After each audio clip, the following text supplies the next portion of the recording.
All right, so I will post the recording in the class recordings folder in Blackboard at the end of, well, usually in the afternoon once it's available. Okay. And I should remind you all that the class recordings are there. So if you ever have a question about something that I reviewed in class or an assignment or what we worked on, review the course video. I'm going to kind of say that as in review it before contacting me. So I've gotten some emails and I don't mind students reaching out to me, but do that after you've troubleshooted first. So I want to share my screen and just kind of go over a little bit of a review of Tuesday's class, and then we'll get into today's class. So I'll share my screen and then I'll kind of talk about what I'm referring to. So the agenda. First of all, how are you all doing? Thumbs up if everything's good, thumbs down, not so good. Good morning, Dinjali. I'll open up my chat so I can see any comments that you're posting in the chat. Several of you are saying you're doing good. And it's Michelle's birthday. Happy birthday, Michelle. Beautiful day for you. You're getting a lot of love in the chat now. So I'm glad you're all doing well. Some of you, this might be your first day. Some of you have missed some classes. If you need to speak with me at the end of class, if you have any questions, just stay on at the end after everyone leaves, and I can answer any questions you have. In most cases, everyone will hopefully be familiar with what I'm about to say, but your journal assignment is something you should start working on. Writing summaries and responses for the readings in weeks 1 and 2. I will be collecting them, meaning you will be submitting them in Blackboard next week. So it's kind of a early journal check.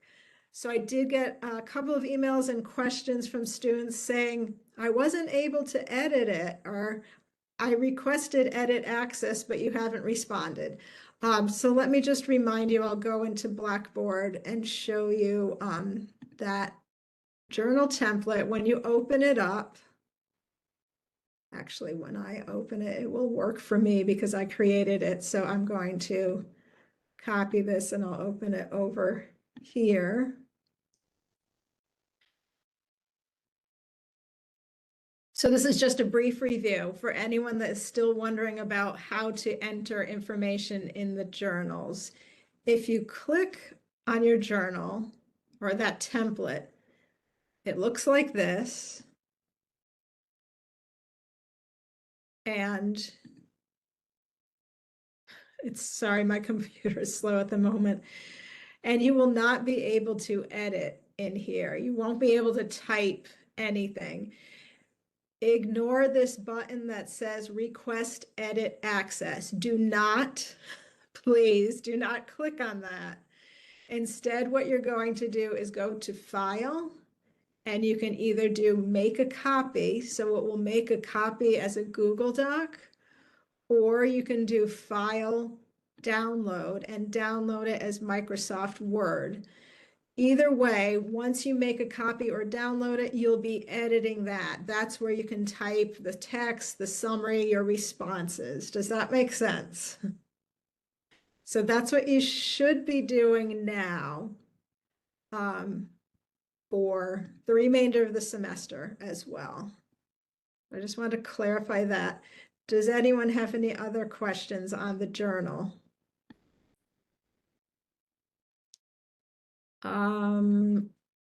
Sorry, this thing is being, okay. Giselle is asking, is it one journal per reading section or one journal for all the sections? So for each section, so from week 1 and week 2, this is what the readings were. So what is literature? You'll write a brief summary and response. So remember, summary is 1 or 2 sentences. and a response, maybe a little bit more than that, 3 or 4 sentences. So yes, for each section, you're writing a separate summary and response. So you may have a page or 2 per week of writing. And that's really, again, just to keep you on track. You don't want to do an overview because then you might miss something. Janjali, I will answer that question about where to paste your writing activity. That needed to be done during class time. And I opened up the assignment in Blackboard. Actually, no, that one was not anywhere. Tuesday's writing, we did not paste it anywhere. Today's writing, you will be doing it as a graded assignment in Blackboard. So I hope that clarifies that. Okay, Elizabeth, did you have a question?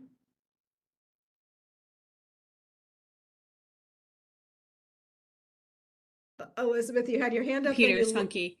I do apologize. I may have missed this. So, and I know you just said it. So I do apologize. So, for the journals, right? We copy it, we paste it into like a Word document, and then we submit it. You want them individually, or can it be all on the same document? When we submit that group, and then excellent question, because I'm sure that will come up again. Now and then there's a part 2. Okay, so now it'll be on the recording in case anyone's wondering. You're going to do it as one journal.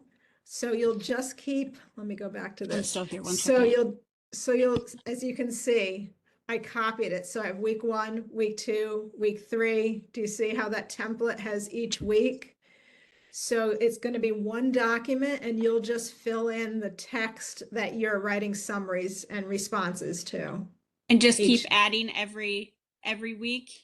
Yeah. So the entire class, it'll just be added to that one. Yes. So you're kind of like, thank you. So next week you'll just have up to week 3. And then when I collect them, or when you submit them, I think it's week 8, you'll have up to week 8 and so on. And then by the end of the semester, when you submit it again, I'll see the whole journal entries all the way through from start to the end of the semester. Okay. And Veronica, you have your hand up? Yeah, so I'm still not getting it. So week 1 on that journal, we're gonna do the 1.1, 1.2, and 1.3. Yes. Week 1. And then week 2 will be now 1.4, 1.5, 6.1, and 6.2. Yes, exactly. So essentially, let me find where my syllabus is. Essentially, yeah, you're just following along with the syllabus. So, and this is what I do when I'm grading them. I just check to make sure that you did all of these summaries and responses for each of the readings. When we get to the poetry next week, though, I'll have some modifications to that, because poems are short, so you'll be reading a lot of them, but it might take time to write summaries of all of them. So I'll probably tell you on those weeks, choose your top 3 poems to write about, the ones that you know resonate most with you. But I'll explain that more next week. For week 1 and week 2, though, respond to all of the readings. Thank you. Okay. All right. Thank you, everybody, for asking those questions. Very important. All right. So now it's quiz time. So as I said in I think I said it in my announcement, or I said it in class on Tuesday. For quizzes, so Wendy, do you have your hand up? Yeah, I'm sorry. So are we writing about each chapter, or just we could combine all of it together and just write one response? You should listen. You might have come in after I answered that. Somebody else asked I did, the I'm same sorry. exact question. Yeah. So for each section, 1.1, you'll write a summary and response. 1.2, write a summary and response. They don't need to be long. A summary is just 1 or 2 sentences, and a response probably about 3 or 4 sentences. So like I said, each week you'll probably be writing about 2 pages of summaries and responses. Okay, thank you. Okay, yeah. And let me see. Okay, just checking to see no more questions. All right, good. All right, so quiz time. So since I don't know what you're doing behind the computer screen, and even if you do have your video on, I know it's not 100%, but I do need to know that you're there taking the quiz. So this is a requirement to turn on your video unless you've made arrangements with me ahead of time. Your video should be on for taking the quiz. You need to be physically present, the one taking the quiz.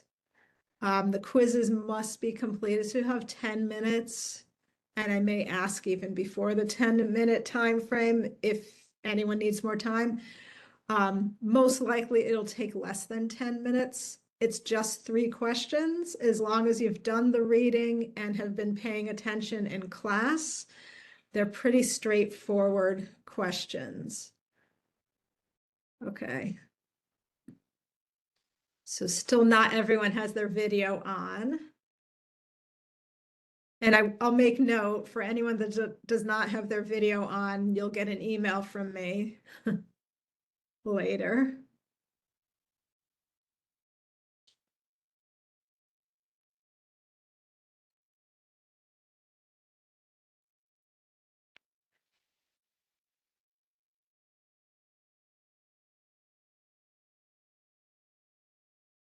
All right, Wendy, I know you're there. Can you turn your video on? And everyone. Yep, give me 1 second and I'm gonna turn it on. Yep. So Rita, Emmeline, and John, if you're there.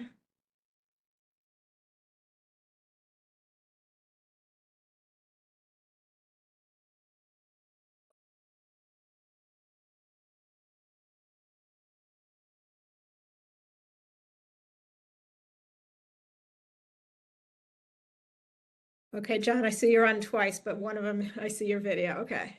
All right, so we'll get started. So with the quiz, I'll share my screen.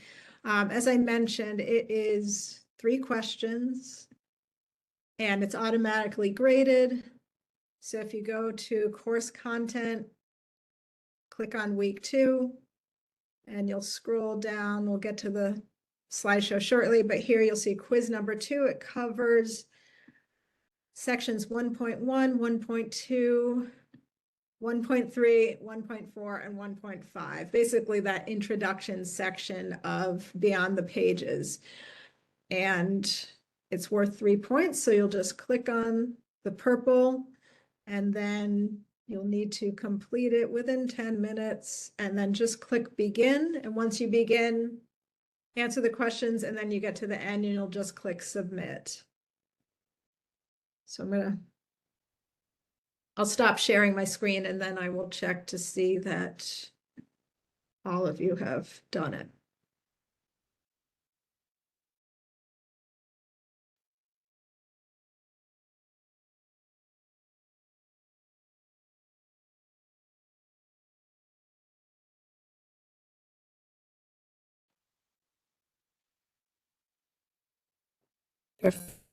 Professor, Yeah. when I went into take the quiz, it says that the test already came up. Test contains no I questions. see. It cannot Okay. be taken. Sorry. Hold on, my fault. Let me, if you'll all be patient just for a second. Oh, I'm sorry. That was me not being prepared.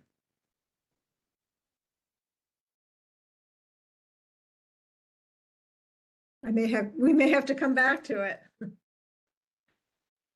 Because I have the quiz questions in a quiz bank and I forgot to put them in there, and it might take me longer than this 2 seconds to do this. So thank you for sharing that, and I'm sorry about that. We'll move on and we'll come back to the quiz at the end, just making note. And I'll add them shortly. All right, I was so organized until that happened. All right. So coming back to the other activities that I have for today, we're going to work on how to do a text analysis. So essentially, anytime you do readings, and this is a little bit of what the journals are about, is getting familiar with summarizing texts and looking at the components of a text in order to be able to make an evaluation or an analysis.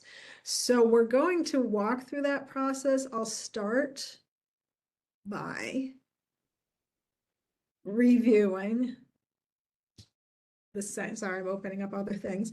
Reviewing the section, annotating and close reading, because that's really how you need to be an active reader as you go through a text. So let me start then. I'll review that instead. So I'm going to share my screen again.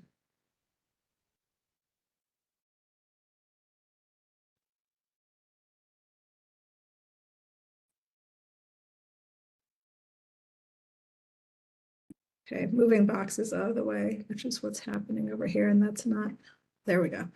Okay. So this is the section 1.4, which I hope you've already read. But it goes through this process of how to do a close reading. So it's not just skimming a text, even though it's very tempting when it's online to just kind of read like this. And I kind of do that after I've read a text. You want to try to read through a text. It's recommended to do it 3 times. The first time you kind of skim and you just look at how it's organized like this. You see the headings, why annotate, from annotating to close reading.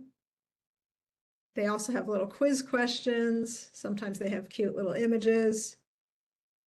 But this gives you an idea of what that section is going to be about. So then once you've done, that's kind of referred to as pre-reading. Once you've done that, this is where you want to pay attention, and maybe with your journals on the side is do a more active close reading. So that's what's referred to as annotating a text. Does anyone do that, or what techniques do you use when you do an academic reading? Does anyone want to share their techniques? Okay, I see in the Dixilus is saying lots of highlighting. Wendy says take notes. Yep. Yeah, so on an online text, as I said, this is the one negative about this particular text. If I wanted to highlight this passage, there's no way to do it. So I would maybe keep it in a journal, either handwrite, pen and paper, or keep a journal like your online journal. If there was something that you wanted to copy and then, just refer back to, you can highlight it that way. And Brian has a good point. He searches for words he doesn't know the meaning of. That's really good. And that's on the plus side. This text does have some definitions embedded. So if you see things that are underlined like this, if you click on it, close reading, it gives you a definition or explains what it is. So that's kind of how we're looking at reading this semester. So it's not, although it may be pleasurable, but it's not pleasure reading. We're just kind of reading and absorbing, but it's, you're not as paying close attention. Academic reading does take more focus. So that's what it's saying here, is like focusing on form and content. And you are annotating, doing the things that several of you suggested, highlighting, making connections with those words. You could be taking notes, etc. So starting with that, sometimes texts become very if it's a hard copy, very marked up. I know my own books, when I have them, I do a lot of writing. Sometimes I make notes in the margins as well. Sometimes I'll even ask questions or refer to things that I want to think about more deeply, or maybe research. And honestly, sometimes that's where I go down those rabbit holes, where if I'm reading something and it reminds me of something else, or like Brian said, if I see a word that's either new to me or that I want to know more about, I might start doing a Google search and looking for more information on that. But doing all these things help you think more deeply about a text, help you recognize those connections, and hopefully reinforce what you're learning. So we'll actually be reading the short story Sonny's Blues. I'm not going to go through this example. We're actually going to do a different example of how to do a close reading of a text and then how to turn that into a literary analysis, because again, that's the goal of this class, to help you understand the reading and be able to evaluate and analyze what you've read. So I'm scrolling here just to get down to this. And this is what they meant, what they will be using and referring to throughout this class, and what I will be referring to as well. These are some of the questions that you might ask. A lot of why and how questions, maybe a little bit of what also, to help you understand why an author is saying something the way they're saying it, or are they organizing their text a certain way? What is the plot? What's the main conflict? Those are just questions that you, in the back of your mind, are asking as you read a text. All right, so I want to just start there before we go to the slideshow. So I'm going to do a little bit of an overview of that, and then we're going to get into some practice. You'll do some writing, and then when you're doing the writing, I'll be putting together the quiz, so we can get to that at the end. All right. So kind of like what the book said, a text analysis is a close reading and analysis of a text. So that process really involves you, the reader. So if we have 20 students in class, we may have 20 different interpretations or 20 different analyses of a text. What you as a reader bring to a text is just as important as what the author intended in their text, because meaning is really kind of flexible based on that interaction. But still, you always want to think about, well, what is the main idea of the text? That's the thesis. Then you look at evidence in the text that supports the main idea. And like I said, we'll go through an example, but evidence might be word choice. It could be organization. It could be use of figures of speech. Oops, that was supposed to be for the quiz. Things like that, which again, depending on the text, could be flexible too. And then those elements like what genre it is, the language, the style that's used, all of that will help you make an evaluation. But the first thing to think about is this term text. And in literature, it's kind of flexible. Again, remember how Tuesday's class, we had that discussion around the literary canon, what was traditionally included on those lists of preferred texts. And now it's kind of getting more broad in the term of what is considered a part of the canon. So sometimes text can be not just written text like an article, a poem, or a book, but it could be texts that have images like advertisement. It could even be a music video as a text, or even artwork. So, and this is just the short list, but it's anything that can be that can be read. And we're going to do a little example with a work of art. So this artist, Titus Kaphar, he lives and works in New Haven. Is anyone familiar with he has an art studio in New Haven called Next Haven. I'm just going to type. I don't know if I can't see the block here. And now it won't let me type in the chat. Anyway, Next Haven. Has anyone heard of that? It's in the Dixwell Avenue neighborhood. Anyway, this is the artist, and we're going to do a little analysis of one of his works of art. So this painting. It's huge, but on the screen, here's what it looks like. It's called The Distance Between What We Have and What We Want. So I want you to just take a few seconds, look at it, absorb the image.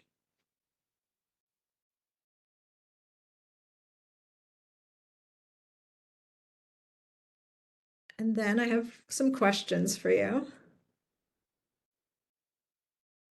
So first question, if anyone wants to either type in the chat or unmute.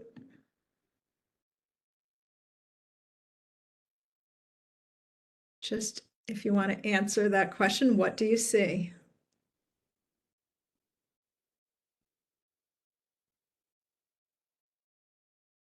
And this is kind of like the language of this image.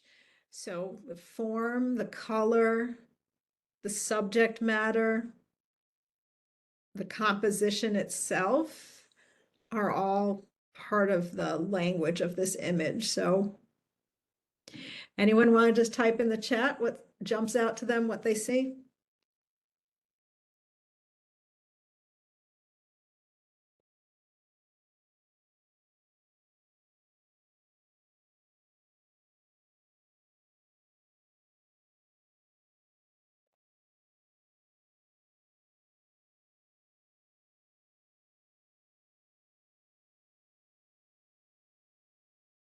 Okay, anyone else? Again, it's just whatever your eye is drawn to, what you see.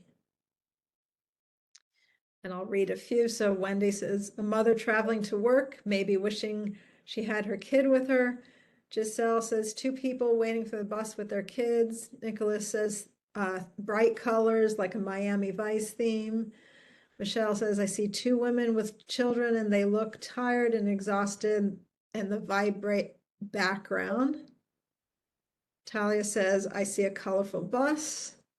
John says, a colorful image seemingly set in Florida or somewhere warm with two women, but their children are missing.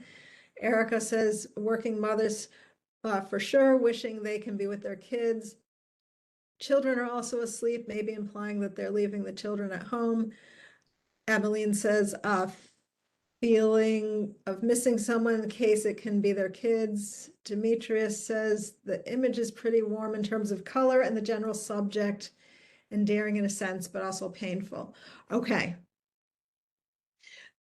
So the what you see, think about summary, is what is coming across as the message of the, I mean, not message, the image itself. The next question is, what do you not see? What is absent? So those absences, a couple of you were referring to. And remember, so for summarizing, you want to also try to be objective. So yeah, I see people saying the kids, the children. So these blank cutouts here is like something very noticeable that some of you are already resonating with for the next question, which is, what do you think the author is trying to say? And I also see John said no bus driver also. So this is where you start getting to the thesis or main idea of what you think the author is trying to present.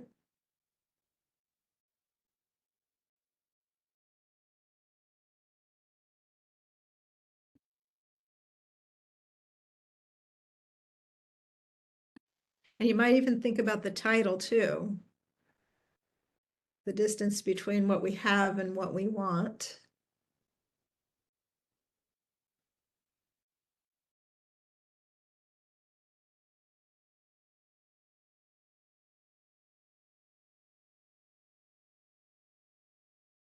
Any other thoughts besides down jelly? Saying the mothers may feel guilty. Okay, Brian says everything is bright colors, but the mothers don't feel so bright. Marcia says mothers who need to work and leave kids. Veronica says calming colors, mothers moving to a new place, feeling uncertain, probably without the kids and a male figure such as a father. Wendy says the mothers wish they could, sorry, it's jumping around, be home with the kids instead of going to work. Tangeli adds guilty from being able to have a job but missing out on being with children. All right, so now I'm getting a whole bunch of more responses. Single mothers wanting a support system. Demetria says, I think the author is being direct with the title, insinuating this painting is the point of what is had, not what is wanted. Michelle says the mothers wish they were with their children. The distance between them is heartbreaking. All right, so yeah, so now you're kind of all getting at this last question, is how this image speaks to you. So any kind of text, hopefully, or at least the ones I'm choosing, I'm hoping, will provoke some kind of reaction to you. So head is like, what does it make you think? Heart is, how does it make you feel? And gut reaction is anything like punch you in the gut when you see it, like really make you have a strong response. So this is where you add more of your personal interpretation of the text. So not only what you think the author or the artist was trying to say, but what does it say to you? Anyone want to share that in the chat, or even if you want to unmute?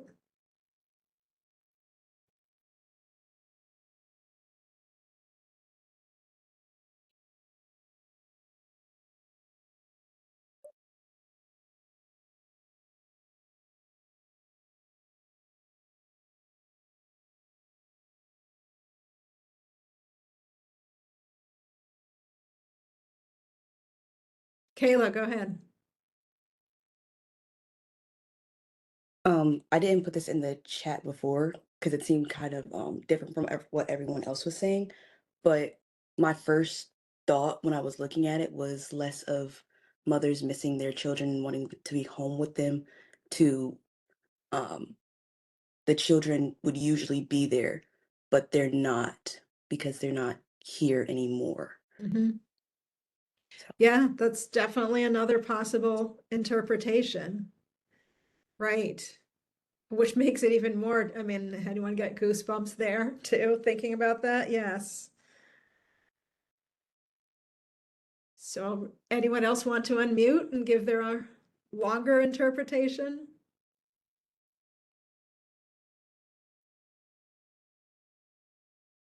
So in the chat, Emmeline has, although having the opportunity to work can be brilliant, the cost that is leaving your kids left behind alone, missing them a lot. And yeah, Demetrius says it's pretty gut-wrenching. It's a reminder of the fact that life isn't all perfection for all people. And yeah, Nicholas is kind of raising that same idea of feeling of loss. Maybe they lost their children, right? So yeah, all those are possible interpretations. Veronica says the feeling of emptiness you get when you have to go to work, but missing your kids every single minute, thinking what would you as a mother be doing at that moment with your kids instead of having the need to go to work.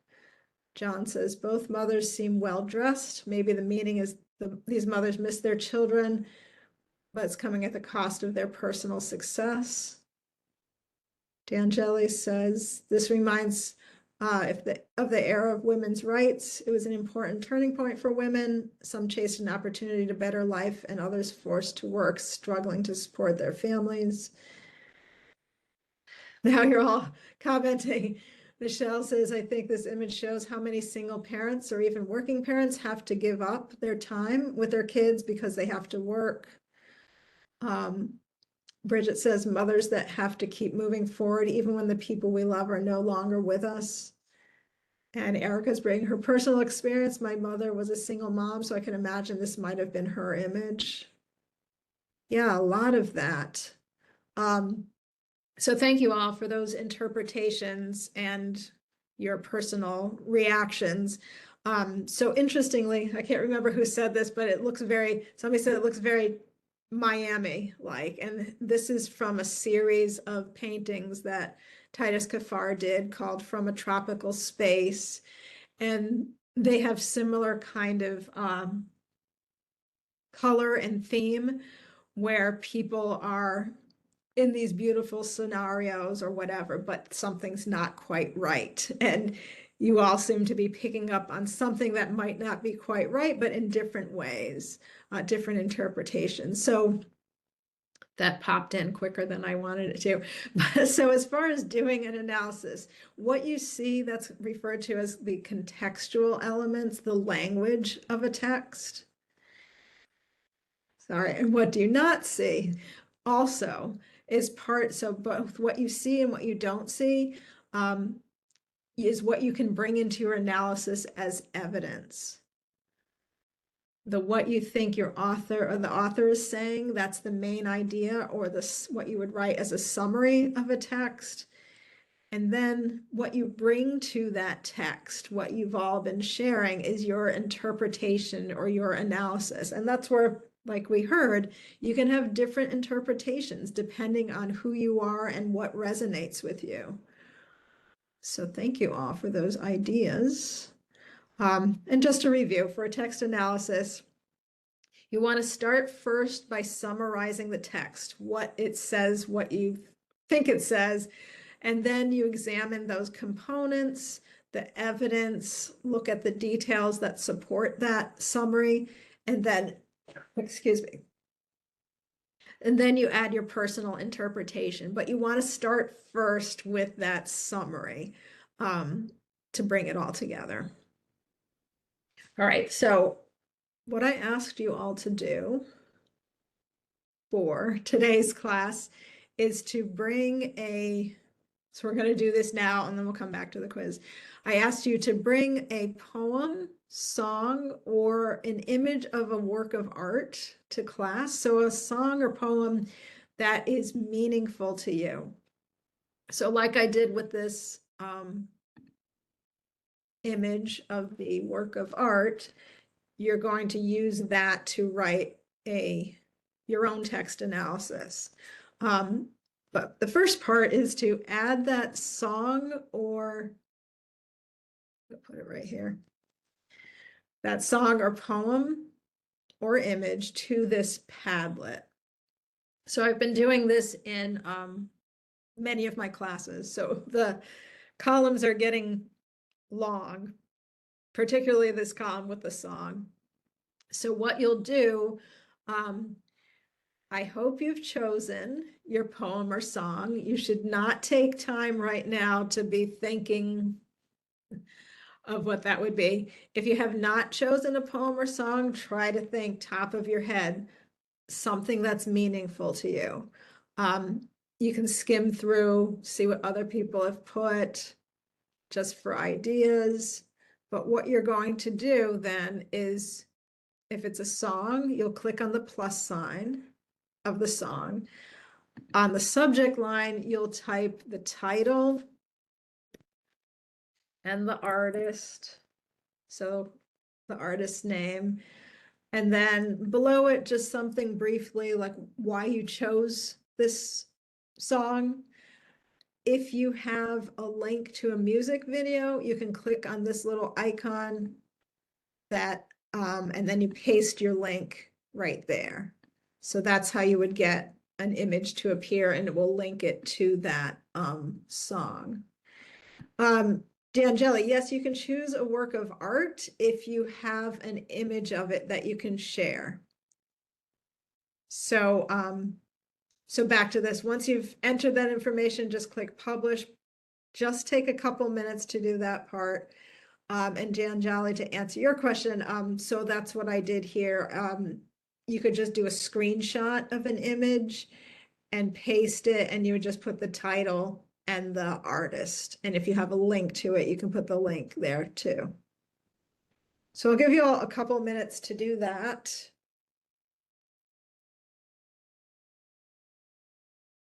I'm going to stop sharing and try and get the quiz ready too.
Okay, I'm seeing more things being added.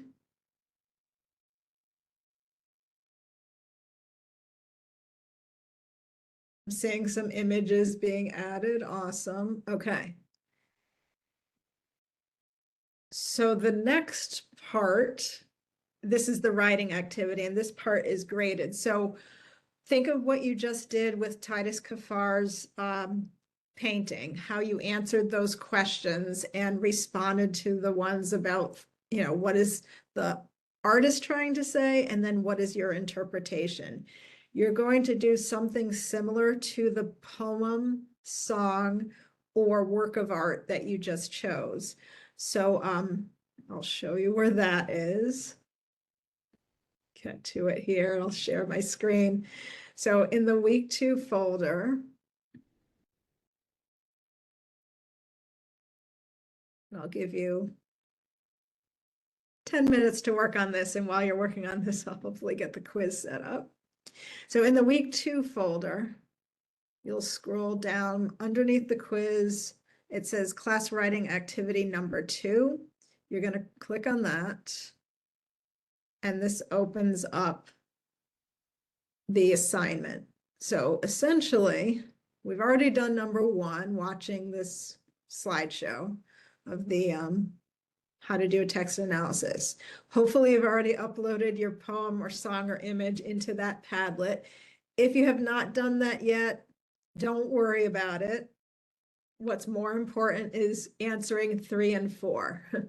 So that's the writing part that you'll be doing right now. So identify the title and author, and then write a 1 to 2 sentence summary of what you think the author is trying to say in this text. So think about like what we just did with the text analysis of Titus Kaphar's painting. You're going to choose your text and just write a brief summary first. Then after your summary, you're going to get a little bit more detailed. This is where you bring yourself into the analysis, where you write your head, heart, gut response. Like, why did you choose this? And what does it mean to you? Why does it matter to you? It can help your text analysis if you give specific evidence. So remember how I showed you with the image, you can, maybe say there's cutouts of these bodies that appear to be children that are missing. So that would be a specific piece of evidence to maybe illustrate a point that you're making. So you'll want to do, you can do a direct quote from a poem or a direct quote from a song too. So this is what you're going to be doing for your own poem, song, or image. You're going to click on create submission and then put your cursor in that box and then type your response. And I want you all to just, take 10 minutes, setting the timer for 10 minutes. And then once you're finished with that, you'll click submit. Does anyone have any questions?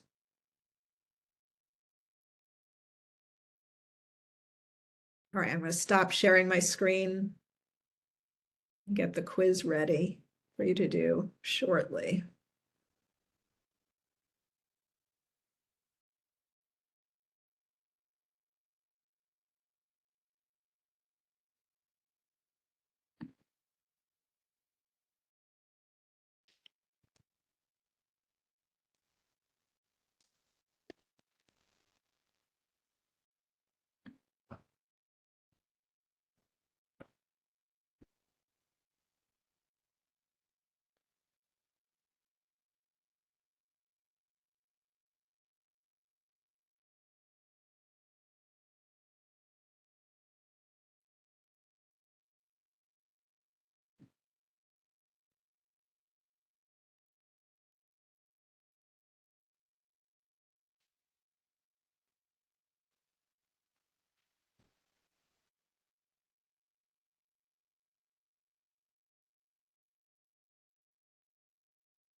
How's everybody doing?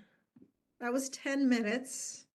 Does anyone need more? I said a good thumbs up. Does anyone need more time?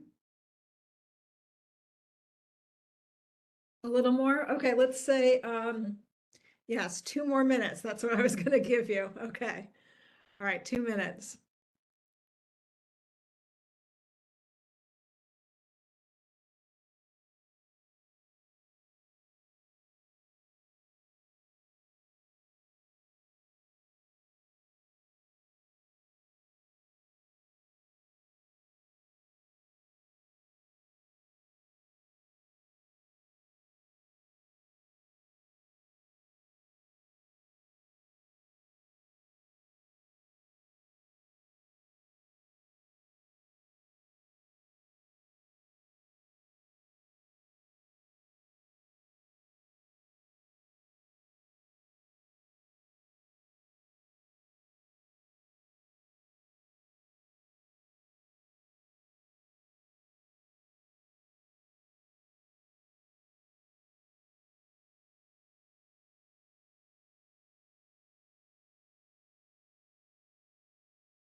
All right, so that's my timer for the extra 2 minutes. I hope you had enough time.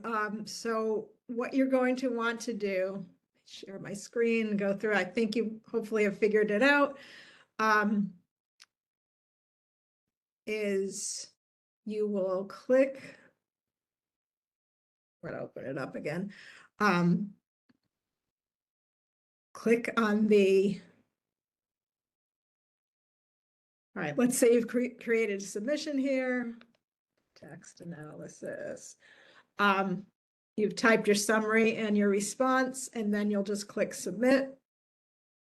So you want to make sure that you get that purple bar that says your submission was successful, and then you should see what you typed in that window there.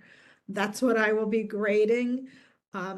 I will just say you don't have to worry about grammar, spelling. It doesn't have to be perfect writing. I'm mostly looking at your thoughts and reflections on what your text was.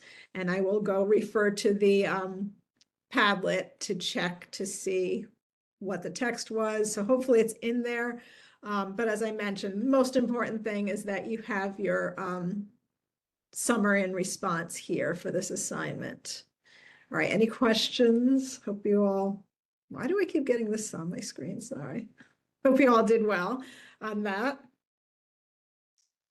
So I want to quick, in like 2 minutes before we do the quiz, is go over these sections. I kind of mentioned the writing about literature, reviewed that quickly at the start of this class, but I want to talk about this idea of joining the conversation. So as you read and respond to texts, think about that you're having this ongoing conversation with the author of the text and also with each other. So what you bring to the class as part of our discussions, like many of you have shared today, that's part of this ongoing conversation. So I consider every voice to be equal, that everything that each of us brings is relevant and important. So I hope you will also, be respectful of each other and your thoughts. And I think everyone did a great job today sharing those in the chat, and a few of you, couple of you unmuting. Hopefully there'll be more of hearing your voices rather than just my voice each week. So this is the section introduction. It's very short. And essentially it just says that what I just mentioned is that you're communicating these ideas, sharing your thoughts, and your writing is part of that conversation too. Everybody has a different writing process. So there's no one way to write. Sometimes it takes a lot of brainstorming. Sometimes it's free writing. Sometimes it's just going for a walk. Frankly, that's what I do to get ideas. Going for a walk and talking into your phone, that could be a good way to start your writing. So as you do your journal writing activities, these are some things that you can practice. But the main idea is what they get at in 6.2 is when you join the conversation, you're sharing your ideas in your own voice. And what I mean by that is you want to be true to yourself, your authentic voice, how you think, how you feel, what matters to you. You don't want to try to sound literary. You don't want to try to sound like perfect grammar if that's not natural to you. Of course, we have writing conventions. So this is what they get at with this idea of thinking of writing. Sentence structure, paragraph structure, we want to try to follow that. And I just went through the whole process of writing a text analysis that has it's referred to as a rhetoric of how you structure something. So you do want to follow those conventions, but you want to balance that with also expressing your own ideas. So you don't ever want to lose. So voice is referring to that, your word choice, your tone, your point of view, your experiences. So as you heard in today's discussion, or at least from the chat, many of you had different interpretations of that image that you saw. And that's perfectly fine. That's bringing your voice into the text. So you always want to remember that is really what's valuable when you're doing your writing. And this kind of goes over conventions, why they're important. I'm scrolling through because the rest of this is important to read, but for the purpose of today's discussion, I just wanted to emphasize the balance of conventions of writing with bringing your own thoughts and ideas to writing. So that's what you want to be doing in your journals. So just to review, you should be continuing to write summaries and responses to each of these readings each week. Next week, we will be doing poetry. So in addition to reading beyond the pages, those sections, you'll also read, I have them linked here. You'll read these poems, choose 3. I'll remind you again. Choose 3 poems to write summaries and responses to. So you don't have to do all of these, just choose the 3 that resonate most with you, but make sure to read them all because we'll try to discuss them all next week. So also I'll expect you to maybe even start bringing your own thoughts into these conversations so that I'm not leading the discussion entirely. So we'll kind of play with that a little bit next week. But we do have the quiz now. So back to the Blackboard course content, and I'll show you what you'll see. So when you go to the quiz, you'll see the questions, you'll see blanks, and I'll share the questions on my screen and I'll put them in the chat box also. So if you click on quiz number 2, and then, so I have to move boxes. Click begin. There's 3 questions. You're going to type the letter of the correct response on the blank.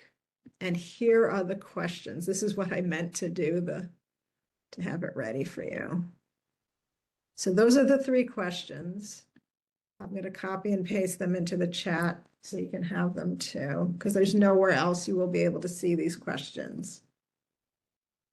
All right, it's a little messed up.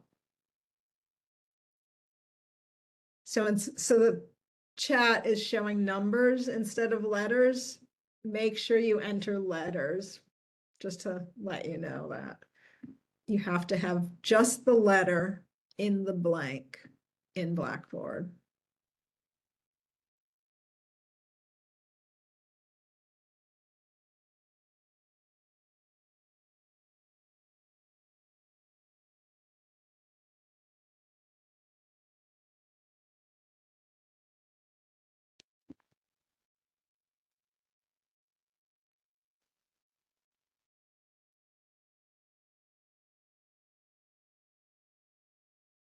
And also you can take, so it's 12:08.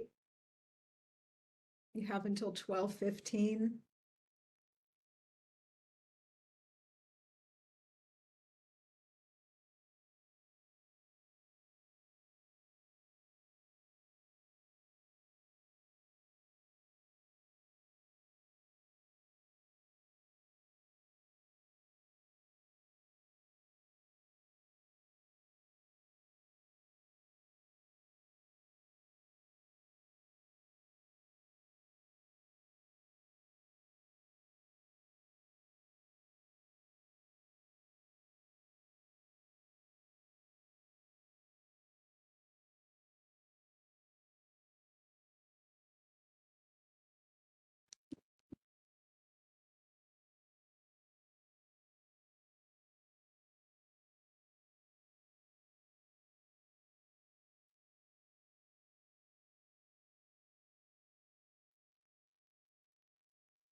just going to jump in to ask if anyone needs more time.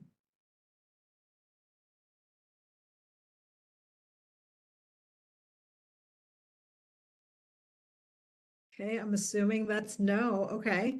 So yeah, I try not to make these too difficult, but once you finish, you click submit, you'll see your grade with the correct answers. I'm going to stop sharing my screen. Actually, now I'm going to come over to our agenda just to wrap up.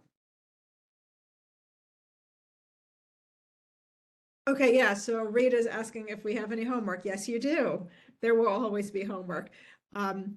So reading for next week. So be prepared for Tuesday's class. Most likely we'll start by talking about the introduction to poetry, key components, writing about poetry, and the poem Bluebird by Charles Bukowski. We'll probably start with that on Tuesday.